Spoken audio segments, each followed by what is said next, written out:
औज़ुबिल्लाहि मिनश्शैतानिर्रजीम बिस्मिल्लाहिर्रहमानिर्रहीम अस्सलामु अलैकुम वरहमतुल्लाहि वबरकातुहू।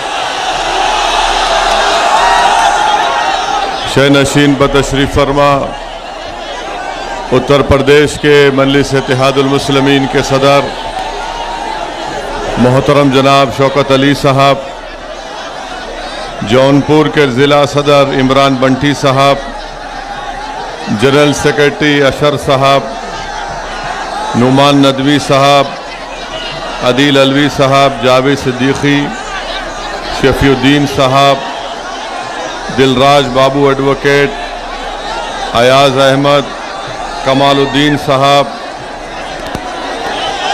माज साहब, नसीम अहमद साहब, राजेंद्र प्रसाद साहब, कामरान अहमद साहब, आसिफ शेख साहब, मेरे अजीज़ दोस्तों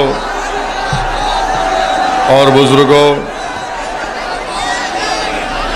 मैं आप तमाम का दिल की गहराइयों से शुक्रिया अदा करता हूं कि आपने अपना कीमती वक्त निकाल कर आज के इस जलसे आम में शिरकत की।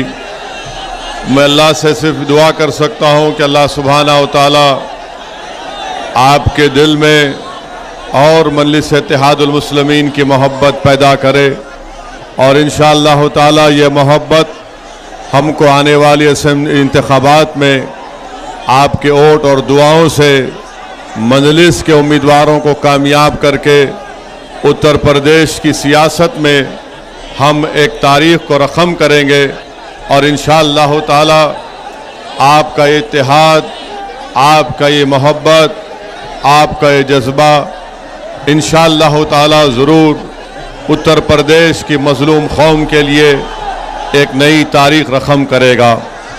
मेरे अज़ीज़ दोस्तों और बुज़ुर्गों, जो हज़रात यहाँ पर सामने है, मेरी आपसे गुजारिश है कि थोड़ी देर के लिए खामोश ठहर जाइए। थोड़ी देर के लिए मैं आपके जज्बे को सलाम करता हूँ, ज़रा खामोश हो जाइए और आराम से थोड़ी देर के लिए हमारी बात को सुन लीजिए। मेरे अजीज़ दोस्तों और बुज़ुर्गों, मजलिस इत्तेहादुल मुस्लिमीन उत्तर प्रदेश के विधानसभा में, जैसा कि अभी शौकत साहब ने, हमारे सदर ने ऐलान किया कि मजलिस इत्तेहादुल मुस्लिमीन इस आने वाले असम्बली और विधानसभा के इंतखाबात में पूरी ताकत और पूरी संगठन की तैयारी के साथ इस इलेक्शन में हिस्सा ले रही है। मेरे अजीज़ दोस्तों, मेरे अजीज़ दोस्तों और बुज़ुर्गों, मैं आपसे ये बताने आया हूँ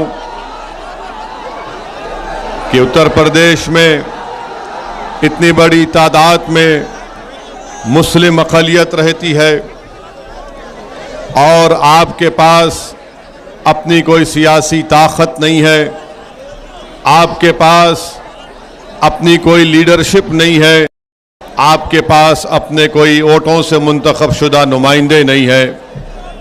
उत्तर प्रदेश की सियासत की तल्ख़ हकीकत यह है कि उत्तर प्रदेश में हर समाज के पास उनकी एक सियासी ताकत है, उनके लीडर है, उनका नेता है।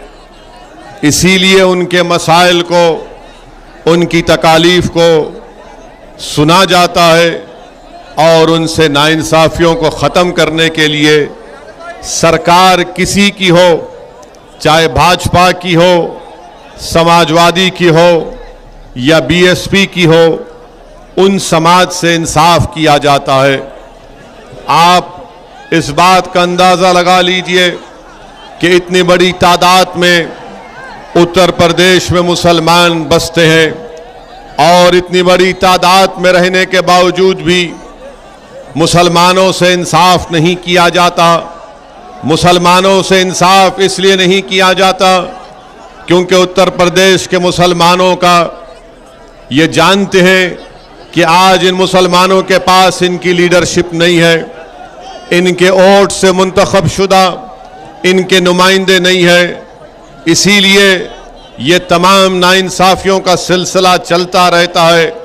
मेरे अजीज दोस्तों और बुजुर्गों, मेरे गयूर नौजवान साथियों, मैं आपको ये पैगाम देने आया हूं कि आने वाले असेंबली इंतखाबात में आपको मुत्तहिद होकर अपने एक एक वोट का सही इस्तेमाल करना है।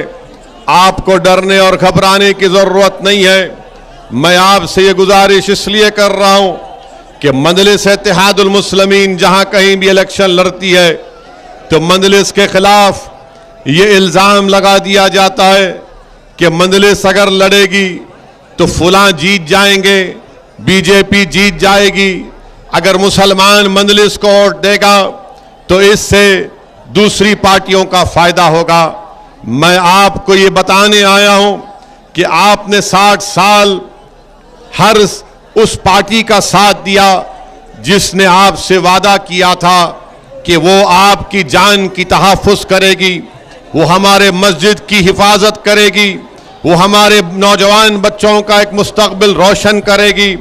मगर आज आप देखते हैं कि 60 साल हालत मजबूरी में आपने इन तमाम सियासी पार्टियों का साथ दिया, मगर नतीजा क्या निकला? नतीजा ये निकला कि आज हम गरीबी और कसमपुरसी हमारा मुक़द्दर बनकर रह गया। नतीजा ये निकला कि हमारे मासूम बच्चे और बच्चियों के लिए स्कूल नहीं मिलता।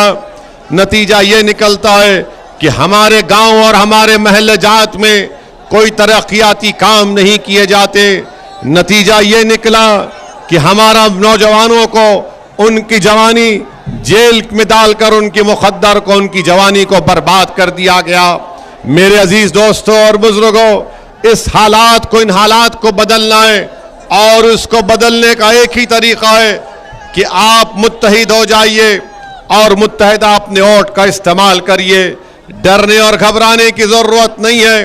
2019 के लोकसभा के चुनाव में समाजवादी और बसपा मिलकर लड़े। आपने बड़ी तादाद में उत्तर प्रदेश के 75% मुसलमानों ने बीएसपी और सपा को वोट दिया, मगर उसके बावजूद भी आप देखते हैं कि सिर्फ 15 इनके उम्मीदवार कामयाब होकर लोकसभा में सांसद बनकर जाते हैं। मेरे अजीज दोस्तों और बुजुर्गों, बताइए सिर्फ 15 पर क्यों कामयाबी हासिल की? और खुद अखिलेश यादव समाजवादी पार्टी के, उनके खानदान के 3 लोग इलेक्शन हार जाते हैं। हकीकत यह है उत्तर प्रदेश के मुसलमानों कि आप तो सेकुलरिज्म के नाम पर इन तमाम पार्टीज को वोट दे रहे हैं, मगर समाजवादी हो या बीएसपी हो, इनका वोट, जो हमारे हिंदू भाइयों का वोट, इनको नहीं मिल रहा है। इसीलिए मैं आपसे अपील करने आया हूं कि कल तक आपके पास कोई मुतबादिल नहीं था, आज मजलिस आपके दरमियान में है। मैं आपसे गुजारिश करने आया हूं कि आप अपनी पार्टी के उम्मीदवारों को आने वाले विधानसभा के इलेक्शन में वोट देकर कामयाब करिए। और हमारा मकसद यही है कि उत्तर प्रदेश में मुसलमानों की लीडरशिप बने और साथ ही साथ दोबारा बीजेपी और योगी आदित्यनाथ उत्तर प्रदेश का मुख्यमंत्री ना बने। ये उसी वक्त होगा जब उत्तर प्रदेश के मुसलमान मुत्तहिदा अपने एक एक वोट मजलिस के हक में इस्तेमाल करेंगे। याद रखिए, हर वक्त हमको यह बोलकर डराया जाता है कि आवाज मत उठाओ, सामने मत आओ, वरना बीजेपी आ जाएगी। मैं आपसे कह रहा हूं कि आपको आवाज उठाना है, आपको सामने आना है, आपको नेता बनना है और आप बीजेपी को हराएंगे इंशाअल्लाह ताला। ये मैं आपको बताने आया हूं। समाजवादी पार्टी ने बीएसपी से मिलकर अलायंस किया, तब भी बीजेपी जीत गई। 2017 में समाजवादी पार्टी और कांग्रेस मिलकर लड़े, तब भी बीजेपी कामयाब हो गई। 2014 में बीजेपी यहां से इतनी बड़ी तादाद में अपने अरकान पार्लियामान को कामयाब करती है। आपके वोट की अहमियत नहीं रही, उत्तर प्रदेश के मुसलमानों को अगर अपने वोट की अहमियत को दिखाना है, अगर आपको अपनी सियासी ताकत को दिखाना है, तो मैं आपको अपील कर रहा हूं कि मजलिस इत्तेहादुल मुस्लिमीन के हक में अपने वोट का इस्तेमाल करिए। तब जाकर आपकी सियासी ताकत नजर आएगी, तब जाकर आपकी सियासी अहमियत नजर आएगी। वरना ये तमाम सियासी पार्टियां ये समझती हैं कि मुसलमान कहां पर जाएगा, ये तो हमारा कैदी है, ये तो हमारा घर का गुलाम है, ये हर हाल में हमको हमारा वोट देगा। आप जिसको वोट दे रहे, बताइए आपने क्या हासिल किया। मैं आपको जज्बात में लाने के लिए नहीं कह रहा हूं, मगर ठंडे दिल से सोचिए कि आप और हमने क्या हासिल किया। हमारे बच्चे जेलों में पड़े हुए हैं, कभी जेल में एनकाउंटर हो जाता है, कभी दहशतगर्दी के नाम पर जेल में झूठे केसों में डाल दिया जाता है। आपको इन हालात को बदलना है। अगर आपको तकलीफ है कि नाइंसाफी को खत्म करना है, तो मेरे अजीज दोस्तों और बुजुर्गों, आपको अपने वोट का सही इस्तेमाल करना पड़ेगा। मैं जब हम मजलिस यहां पर आती है तो सब मिलकर कहते हैं कि मजलिस इनकी एजेंट है। कभी अब आपने सुना कि उत्तर प्रदेश के मुख्यमंत्री योगी आदित्यनाथ ने कह दिया कि ओवैसी समाजवादी का एजेंट है। समाजवादी पार्टी बोलती कि ओवैसी बीजेपी का एजेंट है। कांग्रेस बोलती कि ओवैसी फुला का बी टीम है। मैं समाजवादी पार्टी से, बीजेपी से यह कहना चाहूंगा कि योगी आदित्यनाथ और अखिलेश यादव मेरी खातिर एक जगह बैठकर तय कर लें कि मैं किसका एजेंट हूं। आप दोनों बैठ जाइए। जैसा अखिलेश यादव ने अपने घर की शादी में मोदी को बुलाया, पूरे भाजपा के लीडरों को बुलाया, उसी तरह कहीं एक जगह बैठ जाइए, बैठ के फैसला कर लीजिए कि ओवैसी किसका एजेंट है। बाबा आप भी बैठ जाओ, अखिलेश को भी अपने साथ बिठा लो। और मैं आपके दरमियान में खड़े होकर यह कह रहा हूं, पहले भी कहा था, आज भी कह रहा हूं, किसी माइका लाल में हिम्मत नहीं है ओवैसी को एजेंट बनाने की। किसी माइका लाल में हिम्मत नहीं है। और याद रखो, वो लोग जो अपने ईमान का सौदा करते हैं, वो लोग जो अपना जमीर बेच सकते हैं, वो लोग जो दौलत पर अपना सब कुछ कुर्बान कर सकते हैं, वो लोग जो जालिम को देखकर डर कर अपना ईमान या सब चीज बेच सकते हैं, वो एजेंट हो सकते हैं। असदुद्दीन ओवैसी इंशाअल्लाह ताला, अल्लाह मुझे जब तक जिंदा रखेगा, अल्लाह मुझे जब तक जिंदा रखेगा, ना जालिम के आगे सर झुकाऊंगा, बल्कि मेरा ईमान कमजोर है। मैं जालिम के सामने खड़े होकर इंसाफ की बात करूंगा। कोई दुनिया की दौलत इंशाअल्लाह ताला मुझे खरीद नहीं पाएगी, ना कोई हुकूमत और इख्तिदार को देखकर हम मरूब होने वाले हैं। अगर कोई ये समझता है तो मैं उनसे कह रहा हूं कि अपने दिमाग से ये तमाम गलत बातों को निकाल दो। और जो मुसलमान इस तरह की बात करते हैं, मैं सिर्फ उनसे इतना कहूंगा, डरो अल्लाह से। उस दिन डरो जब अल्लाह के सामने ओवैसी भी खड़े होगा और तुम भी खड़े होगे। डरो उस दिन जब एक एक नेकी और एक एक गुनाह का हिसाब और किताब हो जाएगा। आज तुम इल्जाम लगा सकते हो क्योंकि अपने आकाओं को खुश करने के लिए, मगर याद रखो इंसाफ तो होगा, दुनिया में भी होगा और इंशाअल्लाह आखिरत में भी होगा। मेरे अजीज दोस्तों और बुजुर्गों, हमारा हाल तो ऐसा है कि योगी बोलते ये समाजवादी का एजेंट, अखिलेश बोलते ये बीजेपी का एजेंट, कांग्रेस बोलते ये बी टीम। तो एक बात तो मालूम हो गई कि पूरे उत्तर प्रदेश में और पूरे भारत में अगर किसी को किसी से मोहब्बत है, यानी मैं लैला हूं, ये तमाम मेरे मजनू हैं, ये तमाम मेरे मजनू हैं। बाबा को नींद नहीं आती जब तक ओवैसी का नाम लिए, अखिलेश के पेट का दर्द खत्म नहीं होता जब तक ओवैसी का नाम लिए। और राहुल तो ओवैसी का नाम सुन के केरल को भाग गए। तो ये हम पर इल्जाम। अब सुनिए सुनिए सुनिए, अभी सुनने का वक्त है। आपने 2 दिन पहले सुना कि मुख्यमंत्री कह रहे हैं कि मैं उस शख्स से कह रहा हूं कि उत्तर प्रदेश के माहौल को खराब मत करो। उत्तर प्रदेश के मुख्यमंत्री ने कहा कि CAA के नाम पर माहौल को खराब मत करो। मैं मुख्यमंत्री जौनपुर से कह रहा हूं, जो उत्तर प्रदेश का माहौल है मैं वही माहौल बयान करने आया हूं। और फिर उत्तर प्रदेश के मुख्यमंत्री, आप जान लीजिए कि जब चुनाव होंगे उत्तर प्रदेश की जनता आपको गोरखपुर में भिजा देगी। आप मुख्यमंत्री नहीं रहेंगे, इंशाअल्लाह आप नहीं रहेंगे। और ये बोल रहे हैं माहौल की बात उत्तर प्रदेश के मुख्यमंत्री करते हैं।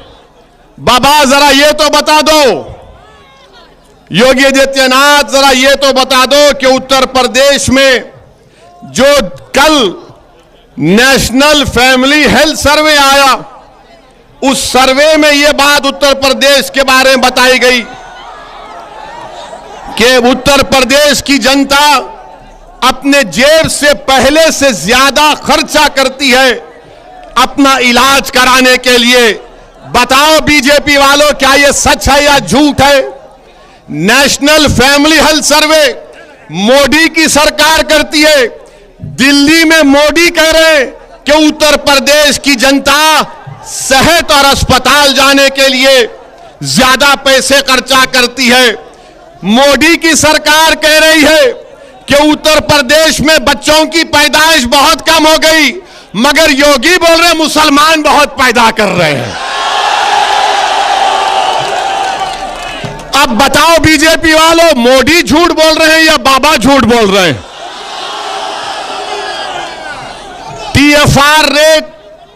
TFR रेट उत्तर प्रदेश का गिरता जा रहा है, मगर भाजपा को यूपी में दिख रहा है कि मुसलमान बच्चे बहुत पैदा कर रहे हैं। यह मोदी की सरकार कहती है।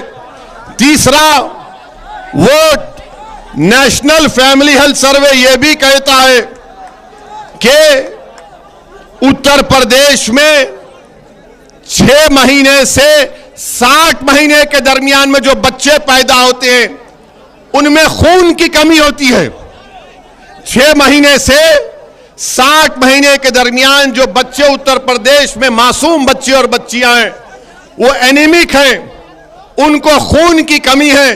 बाबा, तुम मेरा खून चूसने के बजाय उन गरीबों के बच्चों का ख्याल रखो। ये दिल्ली की मोदी की सरकार कह रही है कि TFR रेट 2.7 से 2.4 तक गिर गया।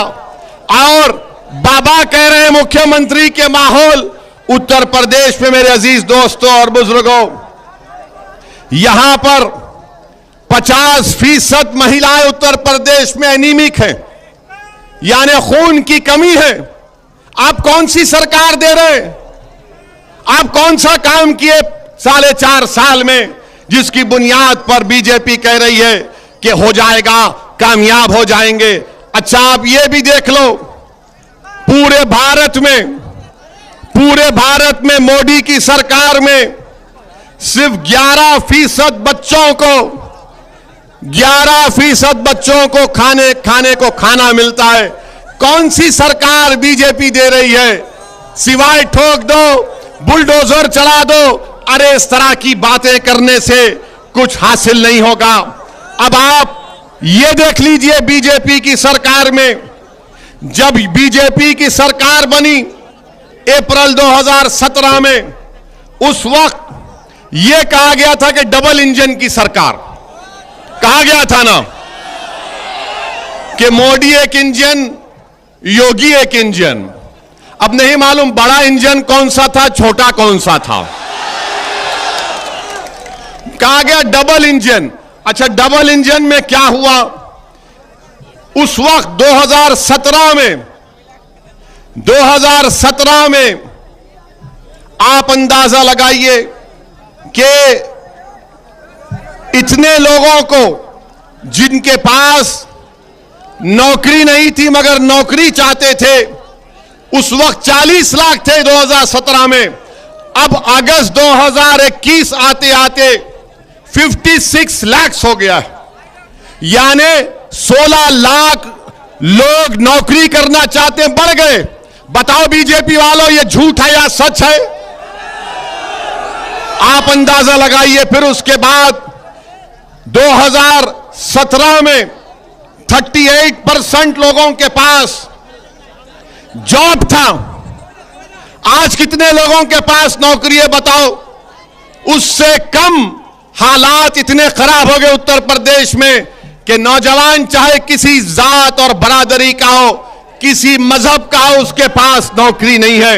मेरे अजीज दोस्तों और बुजुर्गों, जो असदुद्दीन ओवैसी पर इल्जाम लगाते हैं भड़काऊ भाषण का, सुनो एक और भड़काऊ भाषण अब तुम्हारे सामने कर रहा हूं। 4 साल पहले 25 और 29 साल के दरमियान में जो नौजवान लड़के और लड़कियां थे, वो 8% अनएम्प्लॉयड थे, बेरोजगार थे 4 साल पहले। अब हम नवंबर 2021 में आपको मालूम कि जिनकी उम्र 25 और 29 साल है, कितने लोग उत्तर प्रदेश में बेरोजगार हैं? 15% नौजवान बेरोजगार हैं, जो 25 और 29 साल के दरमियान उनके पास कोई नौकरी नहीं है। और फिर जो 20 और 24 साल के, वो 2017 में 23% 20 और 24 साल के उत्तर प्रदेश के नौजवानों में नौकरी नहीं थी। आज वो बढ़ते बढ़ते 31% हो गया। 31% हो गया। यानी बाबा के राज में 23 से 31% 20 और 24 साल के दरमियान के लोगों नौजवानों के पास नौकरी नहीं है, बेरोजगार है। और बाबा बाजा बजा रहे हैं तो ओवैसी का। बाबा को यह नजर नहीं आता कि 20 और 24 साल के दरमियान में बच्चे 31% बेरोजगार हैं। मोदी को नजर नहीं आता कि 25 और 29 साल के दरमियान के नौजवानों में 15% बेरोजगार है, नौकरी नहीं है। इनको सिर्फ एक ही नजर आता, दाढ़ी जिसके चेहरे पे टोपी है, इसको दिखाते, देखो ये है। बताओ ये झूठ है या सच है? बीजेपी वालों, तुमने नौकरियां नहीं दी। अच्छा, फिर इनको बड़ी मोहब्बत, भाजपा को बड़ी मोहब्बत मुस्लिम महिलाओं से। हम ट्रिपल तलाक का कानून लाए, हम मुसलमान महिलाओं से ऐसा करेंगे। अरे हम तुमसे पूछ रहे हैं, तुम हमारे बहनों की फिक्र कर रहे, हमारी भाभी की भी तो फिक्र करो। हमारी भाभी कहां है? अब आप सुनिए महिलाओं के बारे में। जो महिला काम करना चाहती है, उसके पास काम नहीं है। 48% उत्तर प्रदेश में महिला काम करना चाहती है, नौकरी नहीं है। इनसे पूछेंगे महिलाओं के बारे में तो बोलेंगे नहीं, वो लव जिहाद, मजहब तब्दीली का कानून। अरे महिला काम करना चाहती है, भाजपा वालों तुम्हारे पास इसका कोई जवाब नहीं है। और फिर मेरे अजीज दोस्तों और बुजुर्गों, क्या यहां पर ये आप देखें, मोदी जी ने काम पूर्वांचल में हाईवे बना दिए, देखा ना? प्लेन उतारा ना, प्लेन उतारा ना। क्यों उतारा प्लेन मोदी जी ने? नहीं समझ में आया आपको? एक जोक सुना रहा हूं। क्योंकि ये तो हटो, ये बीच में क्यों आ रहे तुम लोग?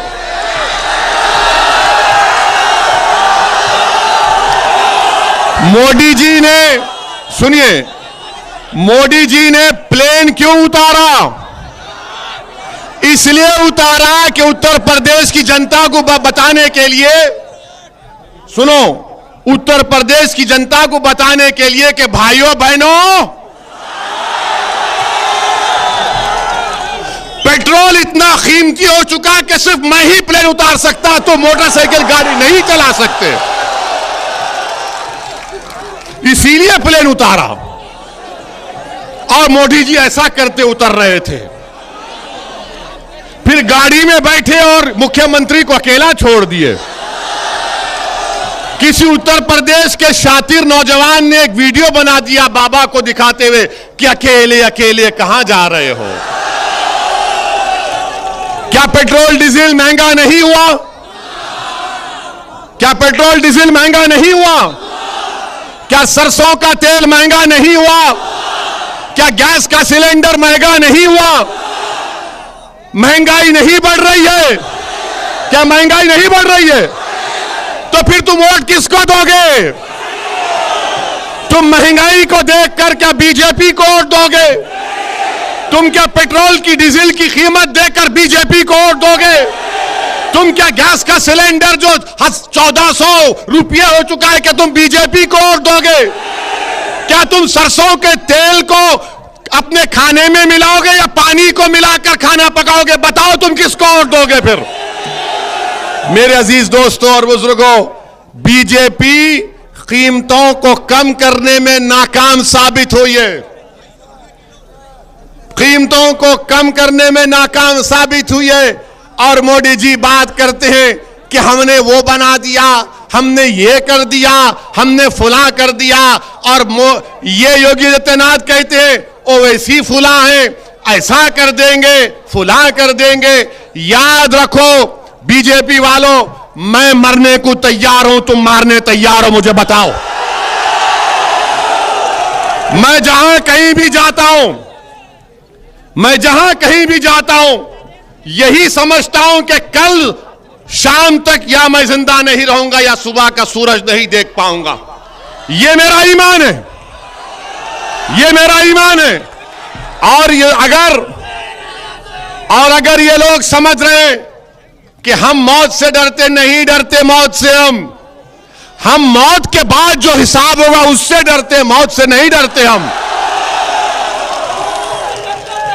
जब आए हैं तो जाएंगे, एक दिन सब जाएंगे, कोई यहां पर नहीं रहेगा। मगर हम अल्लाह से दुआ करते हैं कि या अल्लाह नरेंद्र मोदी को और योगी को अल्लाह 125 साल की उम्र दे। बोलो आमीन। और हमको अल्लाह सेहत से जिंदा रखे, ऐसी सेहत दे कि हम जिंदा रहें तो अल्लाह के आगे सर झुकाएं, जालिमों के आगे कभी ना झुकाएं इंशाअल्लाह ताला।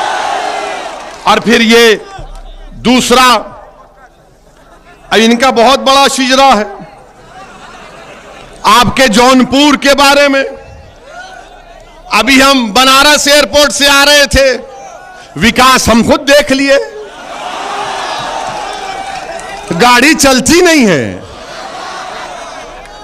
आने ऐसा दिखता है कि खड्डे रोड में, तो ऐसा लगता है कि खड्डे खुद रोड बन चुके हैं, चलती नहीं है गाड़ी। ये विकास है। अच्छा आपका देखिए, क्या जौनपुर में जो किसान है उनकी खेतों का क्या हाल है? उनकी खेतों का हाल यह है कि किसान रात में नहीं सो पाता कि कहीं गाय ना चले जाए, कहीं भैंस ना चले जाए, कहीं जंगली सूअर ना चले जाए। पूरी खेत साफ कर देते हैं, क्योंकि बीजेपी के दौर में किसान की खेत गाय भैंस जंगली सूअर खा सकते, अगर किसी को हाथ लगाए तो उसकी इज्जत इंसान से ज्यादा है। यह हो रहा है। और फिर जौनपुर में आपकी रोड है, एक जौनपुर सदर में जो रोड है 5.5 किलोमीटर की, अगस्त के महीने में यहां के सांसद भी आकर पत्थर लगाए कि मैंने करवाया, बीजेपी का एमएलए भी आकर लगवा दिया कि मैंने करवाया। आप फिर यह भी जानते हैं कि यहां पर रोड इतनी खराब है कि हड्डियों में दर्द होता है, फेफड़े खराब हो रहे हैं धूल से। मगर बीजेपी बात करती है विकास की। कौन सा विकास की आप बात करते हैं? और पूरा जौनपुर जिले में डेंगू फैला हुआ है, इंसानों के फेफड़े और उनके लंग्स खराब हो रहे हैं। और आपके पास जौनपुर शहर में अमृत स्कीम आई पानी की, कलेक्ट्रेट कचहरी से शेखपुरा तक 260 करोड़ की पानी का लाइन मंजूर हुई। 2 साल में माशाअल्लाह से खाली 15% काम हुआ है। वाह योगी आदित्यनाथ, क्या विकास कर रहे हैं आप जौनपुर में, बहुत अच्छा। ये कहते हैं यूपी में बहुत विकास हुआ। क्या आपने नहीं देखा कि जौनपुर में फत्तूपुर रेलवे क्रॉसिंग के पास 3 मासूम बच्चियां जिनका नाम प्रीति है, कपिल है 14 साल की, काजल है और आरती है, ये आहुरी गांव के हैं। 15 नवंबर के दिन इन तीनों बच्चियों ने जो लेबर का काम करती थी, गुर्बत की वजह से बाबा, गुर्बत की वजह से ट्रेन के सामने कूदकर तीनों बहनों ने अपनी जान गंवा दी। यह आपका विकास है? बात करो इन बच्चियों के बारे में जो गुर्बत की वजह से अपनी जान खुदकुशी कर गए। मगर बीजेपी बात करेगी किसकी? ओवैसी की बात करेगी। बीजेपी बात करेगी हिंदू मुस्लिम की बात करेगी, बीजेपी बात करेगी दंगों की बात करेगी। अरे ये इंसानों के लिए तुमने क्या किया बताओ, तुमने क्या किया बताओ। ये 3 मासूम बच्चियां गुर्बत की वजह से ट्रेन के आगे कूदकर अपनी जान दे देती हैं और आपको इसकी कोई फिक्र नहीं है। 9 नवंबर को 2021 को एक 15 साल की बच्ची का जाफराबाद पुलिस स्टेशन में उसका रेप कर दिया गया। बाबा ये माहौल है उत्तर प्रदेश का, ये माहौल है। और आप जानते हैं यही कश्मीर में उरी में एक हमारा भारत की आर्मी का कैंप था, वहां पर हमला हुआ था। यही जौनपुर का एक बहादुर सिपाही जिसका नाम राजेश सिंह था, वो आतंकवादियों के हमले में उरी में मारा गया। क्या राजेश सिंह के नाम की गेट बनी गई? अब तक गेट नहीं बनी गई उसके नाम से। और ये बड़ा नेशनलिज्म की मोदी और योगी बात करते हैं। वो राजेश सिंह जो उरी में मारा गया, उसके नाम के गेट नहीं बन पाती है और बीजेपी कहती है कि ये ऐसा करेंगे बड़ी खास के पास। तो मेरे अजीज दोस्तों और बुजुर्गों, और फिर बीजेपी ये भी कहती है कि ओवैसी यहां पर आकर माहौल को खराब नहीं करना। मैंने क्या कहा था?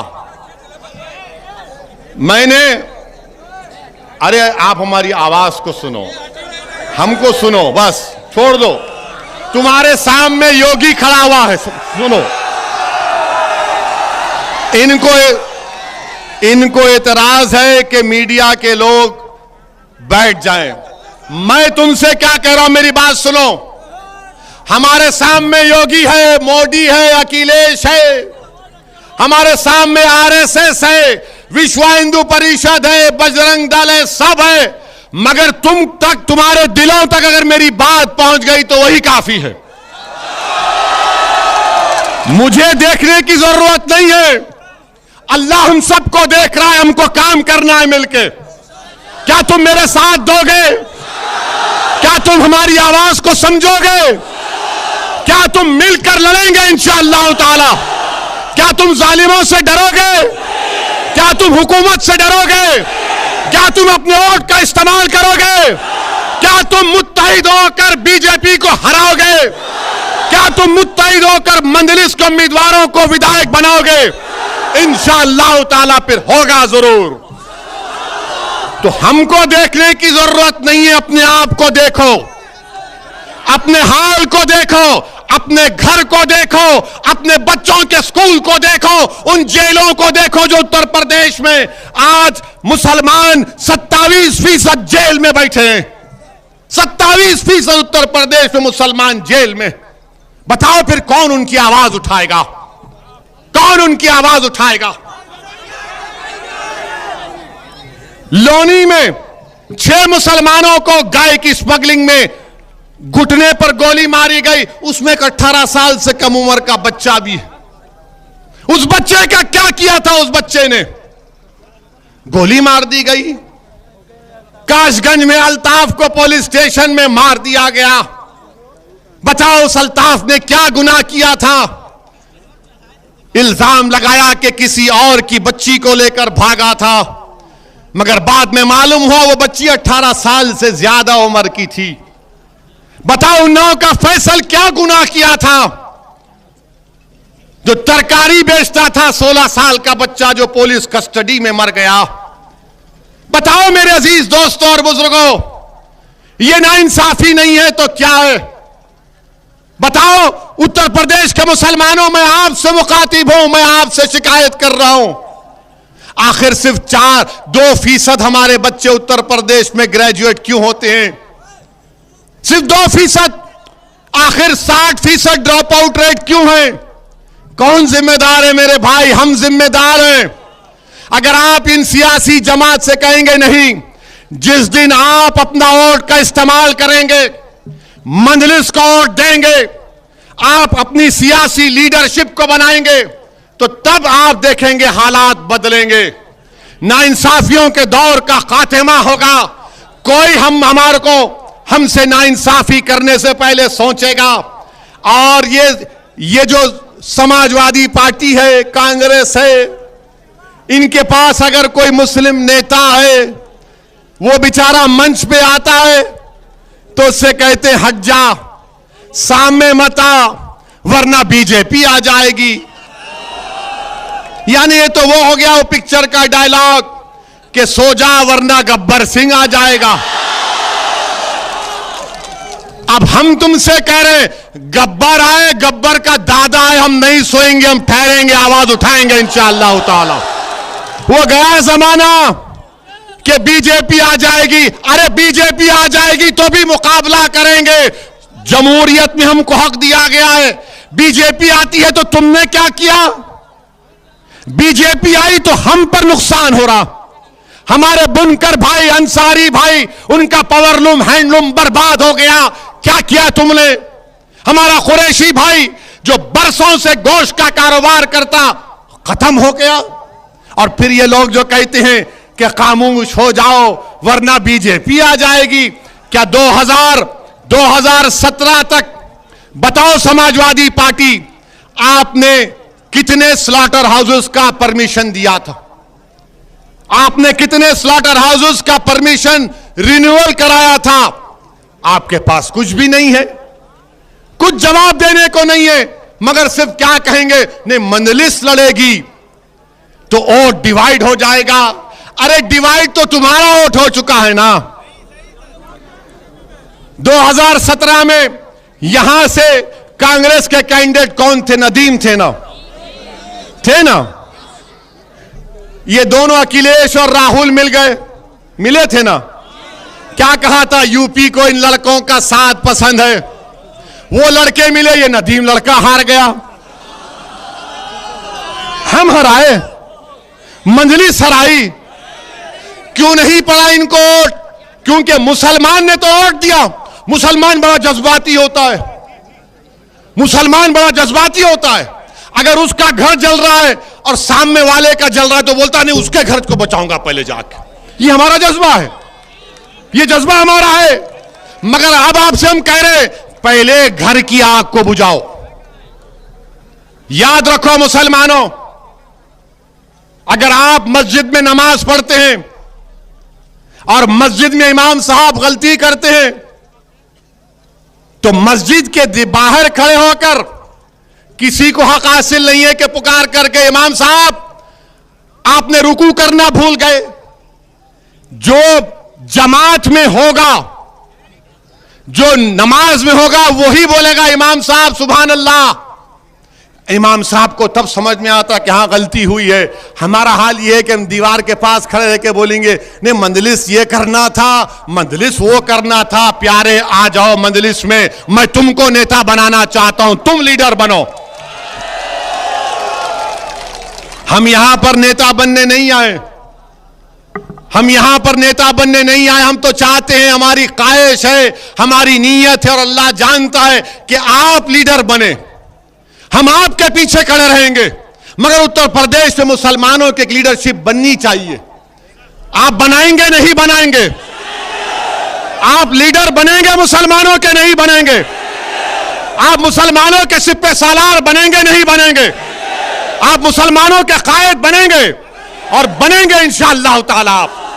आप मुकद्दर के फैसले करेंगे। याद रखो, जिस दिन आप उत्तर प्रदेश में मुसलमानों की क़ियादत को बनाएंगे, कोई उत्तर प्रदेश के सियासी फैसले तुम्हारी आवाज के बगैर तुम्हारे से पूछ कर नहीं किए जाएंगे। आज क्या हो रहा है कि आज हमारी कोई अहमियत नहीं है। आज हमारी कोई अहमियत नहीं है। मुख्यमंत्री के बारे में कह रहा था, मुख्यमंत्री ने कहा मेरी तकरीर हुई थी हमारी, उसमें हमने CAA का जिक्र किया था। CAA का कानून याद है ना? हमने ये कहा था, अब फिर कह रहे योगी आदित्यनाथ, आप भी सुन लो। अगर आपके यहां पर LIO के लोग हैं तो इस हमारी तकरीर के इस हिस्से को रिकॉर्ड करके मुख्यमंत्री को जरूर सुनाना, जरूर सुनाना। हमने कहा बहुत हैं हमारे, ये भी हमारे मजनू बहुत हैं, ये भी हमारे मजनू में बहुत हैं। अब हमने क्या कहा था कि भारत में मजहब की बुनियाद पर अगर कोई कानून बनाया गया तो CAA था। इससे पहले मजहब की बुनियाद पर कोई कानून नहीं बना।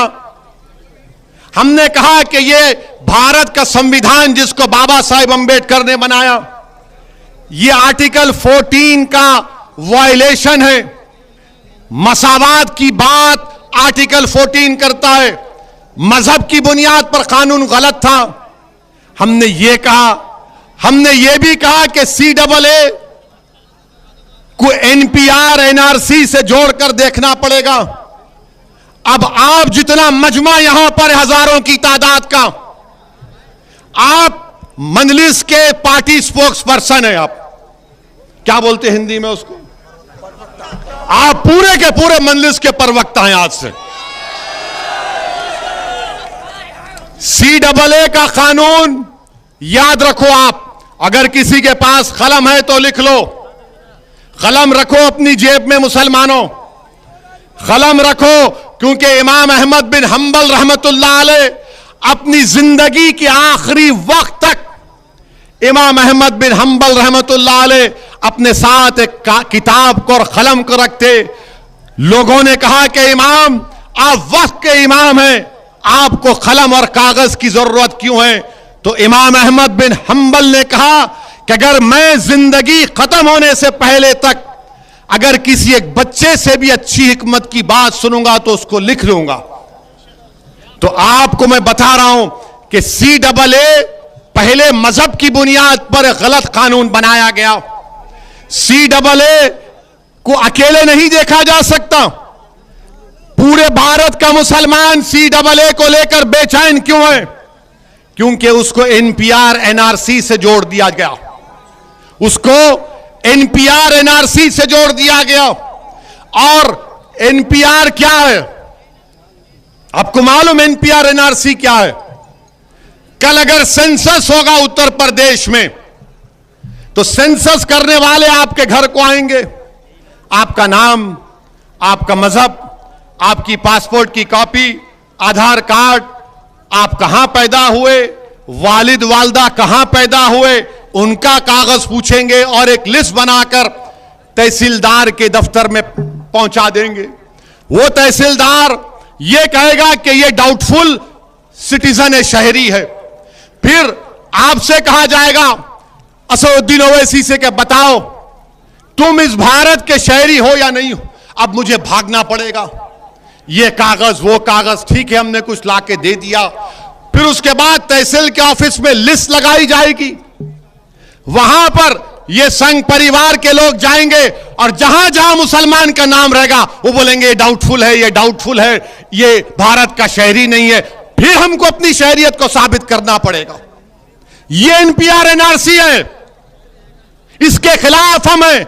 अब आप सवाल करेंगे कि असदुद्दीन ओवैसी ये तो हुआ नहीं, तो मैं आपसे कह रहा हूं ये आसाम में हो चुका है। क्या हुआ आसाम में? सुप्रीम कोर्ट ने करवाया। वहां पर 19 लाख के नाम नहीं आए, जिसमें से 3.5 लाख मुसलमान के नाम थे। अब जब CAA आ गया, कानून बन गया ना, CAA कानून बन गया, तो वो जो गैर मुस्लिम है, जो 3.5 लाख मुसलमान को छोड़कर जो 15.5 लाख गैर मुस्लिम है, उनको CAA से उनको भारत का शहरी करार दे दिया जाएगा और ये 3.5 लाख को फॉरेनर्स ट्राइब्यूनल कोर्ट में जाकर अपनी शहरियत को साबित करना पड़ेगा। यह होगा, याद रखो। अगर मोदी NPR NRC करेगा तो पूरे भारत में होगा। और जब हम ये चीज को देख चुके आसाम में, सुप्रीम कोर्ट मॉनिटर्ड हुआ, तो ये बोल रही देखो अभी तो रूल्स भी नहीं बने, अभी तो रूल्स नहीं बने, ओवैसी लोगों को भड़का रहा है। मैं भड़का नहीं रहा हूं, बल्कि हिंदू अखबार, अंग्रेजी का अखबार है, एक मशहूर जर्नलिस्ट है, बहुत मशहूर, जिसका नाम मोहतरमा विजेता सिंह है। गूगल में जाओ, हजरत गूगल में जाकर देखो, विजेता सिंह का नाम लिखो। हिंदू अखबार में विजेता सिंह ने मोदी की हुकूमत का जो NPR का फॉर्म है, उसको अखबार में शाये किया। हमने उसकी मुखालिफत की। वो फॉर्म तो यही सब बातें पूछ रहा है। और फिर जो लोग बोल रहे हैं कि ओवैसी भड़काऊ भाषण दे रहा है, क्या ये बात सच नहीं है कि मोदी सरकार, एक कानून है, अगर कोई पैदा होता है, कोई मरता है, तो उसको, कानून का नाम है registration of death and birth, उस कानून को मोदी सरकार तरमीम कर रही है और तरमीम करके उसको आधार से, इलेक्शन कार्ड से और सेंसस से, NPR से जोड़ेगी। इसकी मुखालिफत कौन किया पूरे भारत में? असदुद्दीन ओवैसी ने किया। मरकजी हुकूमत ने आवाम से पूछा कि आप इस पर ऑब्जेक्शन है तो लिख कर दीजिए। हमने अमित शाह की मिनिस्ट्री को इसके खिलाफ ऑब्जेक्शन लिख कर दिया और हम फिर से कह रहे हैं, अगर registration of birth and death के कानून में तरमीम होगी, वो बिल पार्लियामेंट में लाया जाएगा, तो इंशाअल्लाह ताला असदुद्दीन ओवैसी और इम्तियाज जलील उस कानून की मुखालिफत करेंगे। वो काला कानून होगा, वो NPR NRC की तैयारी होगी। ये बात हम जब करते हैं, और हमने कहा कि जिस तरह किसानों के कानून को वापस ले लिया गया, CAA के कानून को भी वापस लेना चाहिए, तो सबके पेट में दर्द शुरू हो गया, सबके पेट में दर्द शुरू हो गया। अरे राकेश, जब CAA NPR NRC आएगा तो हमारे को परेशानी होगी, तुमको परेशानी नहीं होगी, क्योंकि हम मुसलमान हैं। तुम्हारे लिए CAA इस्तेमाल हो जाएगा और हमारे लिए NPR NRC का इस्तेमाल होगा। मेरे अजीज दोस्तों और बुजुर्गों, मैं आपसे वादा कर रहा हूं कि अगर मरकजी हुकूमत NPR NRC के रूल्स बनाएगी, मजलिस एहतजाज करेगी, मजलिस प्रोटेस्ट करेगी। अगर CAA का कानून वापिस नहीं होगा, मैं फिर से कह रहा हूं, मेरा यह जमहूरी हक है। सुप्रीम कोर्ट ने कहा कि protest and dissent are part of democracy, यानी मुखालिफत और पुरअमन एहतजाज जमहूरियत का बुनियादी उसूल है। और बीजेपी नहीं चाहती कि एहतजाज हो, मोदी पसंद नहीं करते कि कोई उनके खिलाफ बात कहे।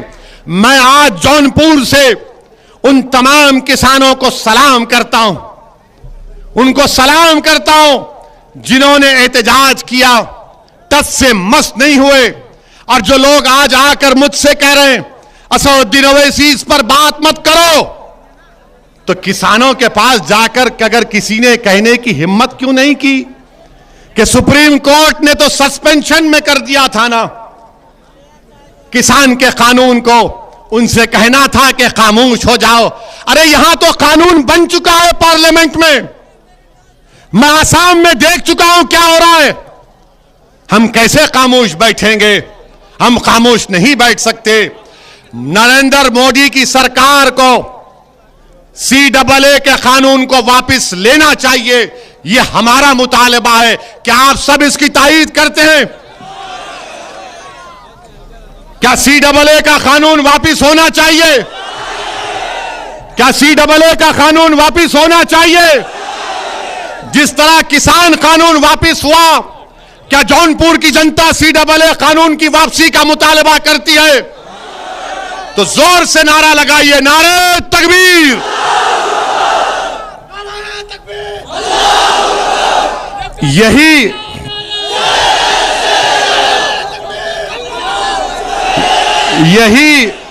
यही चीज इनको पसंद नहीं आती।